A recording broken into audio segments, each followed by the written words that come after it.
وہ میں چشمہ بنانے گیا، میرا بھتیجا ساتھ تھا میرا، تو چشمے والے کو میں کہہ رہا ہوں کہ چاچا کیا ہو گیا اتنا زیادہ کہہ رہے ہو؟ وہ مجھے آگے سے کہہ رہا ہے بڑے بے ادب ہو، آپ کے ماں باپ بھی بے ادب ہے، آپ نے کہاں سے پڑھا؟ میں نے کہا فلاں جگہ سے۔ میں نے صرف اس کو اتنی بات کہی کہ چاچا کیا ہو گیا اتنے زیادہ آپ بتا رہے ہو ریٹ چشمے کے، جو کیونکہ ہم تو لیتے رہتے ہیں۔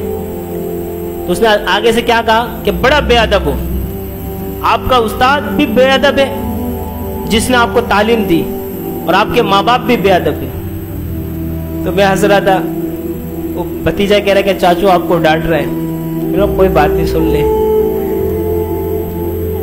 سننے سے کیا ہوگا؟ بعد میں جب اس دکاندار نے جب دیکھا کہ میں نے کوئی رپلائی نہیں کیا، مد مقابل میں نے اپنی زبان سے ٹینگ اور توپ نکال کے اس کے اوپر پھینکا نہیں نا، تو پھر وہ خاموش ہو گیا۔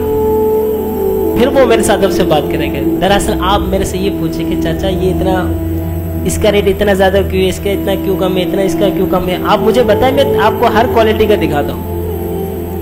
تو کبھی کبھی سن لینا چاہیے، سہ لینا چاہیے، ہر چیز کا جواب منہ پہ پہلے سے تیار رکھنے کی ضرورت ہے نہیں۔ اگر بڑا کہہ دے چھوٹا سن لے، اور سننے سے عزت آئے گی نہیں۔ نبی صلی اللہ علیہ وسلم کے حدیث ہے، اگر تمہیں ایسا محسوس ہوگا کہ تم ذلیل و رسوا ہو رہے ہو، تو محمد صلی اللہ علیہ وسلم سے عزت لے لینا، ان سے بڑا کوئی دنیا میں عزت والا ہے، رفعت والا ہے۔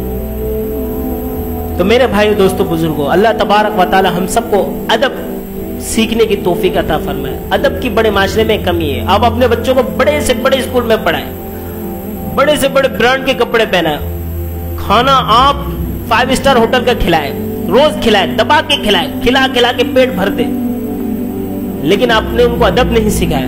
اگر یہ نہیں سکھایا نا، یہ آپ کا چاچا ہے، یہ باپ کی طرح ہے، یہ آپ کا بڑا بھائی ہے، یہ بھی باپ کی طرح ہے، یہ آپ کی پھپھی ہے، یہ آپ کی ماں کی طرح ہے، یہ آپ کی دادی ہے، یہ آپ کے باپ کا بھی ماں ہے، آپ کی بھی ماں سے بڑھ کر ماں ہے۔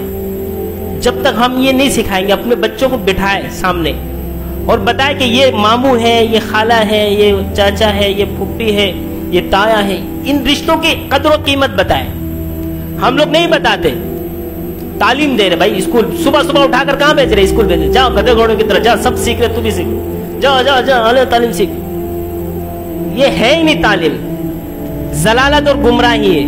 بچوں کو بٹھائے، جب ہم چھوٹے تھے ہماری ماں ہمیں بٹھا کے سکھاتے تھے، لیکن آج کل نہیں سکھاتے۔ ماں باپ کے پاس بھی فرصت نہیں ہے، اور بچوں کے پاس تو پہلے سے نہیں، کیونکہ موبائل آ گیا۔ ماں کے پاس بھی ٹائم نہیں ہے، باپ کے پاس بھی ٹائم نہیں ہے، اور بچوں کے پاس تو پہلے سے ہی ٹائم نہیں ہے، کیوں؟ موبائل آ گیا۔ اور بچے کیا سیکھ رہے؟ ٹنکل ٹنکل لٹل اسٹار، یہ سیکھ رہے، موبائل میں یہ سیکھ رہے، یہ ادب سیکھ رہے۔ تو بچوں کو بٹھائے اور سمجھائے کہ بیٹا، اور خود میں تو مارکیٹ سے یہ دیکھ کے یہ حیران ہوں کہ اگر آپ کسی بچوں کو بول دیں کہ بیٹا یہ سامان لا کے دینا دکان سے، بھاگے گا۔ لانے کی تو دور کی بات، آپ کی بات سنے گا بھی نہیں۔ ہم تو بچپن میں چھوٹے تھے، جب اگر کوئی آنٹی یا کوئی انکل ہمیں بولتے کہ بھائی یہ چیز لے کے آؤ، قسم سے ہم لے کے آتے تھے۔ اب یہ ہے ہی نہیں۔ ماں باپ بھی سکھاتا، اگر کوئی بولے گا وہ آنٹی اگر بولے نا تو خبردار نہیں جانا، بھاگ جانا، 9 2 11 کر کے آگے پیچھے ہو جانا۔ یہ تربیت سکھا رہے، یہ تربیت نہیں دے رہے، بلکہ آپ اپنے بچوں کو اپنے ہاتھوں سے برباد کر رہے ہیں۔ کل کو یہ سب سے بڑا بدتمیز بن کر آپ سے بدتمیزی کرے گا۔ وہ دوسروں کے ساتھ کرے نہ کرے، دوسروں کے ساتھ پالا کم پڑے گا، سب سے زیادہ پالا آپ کے ساتھ پڑے گا۔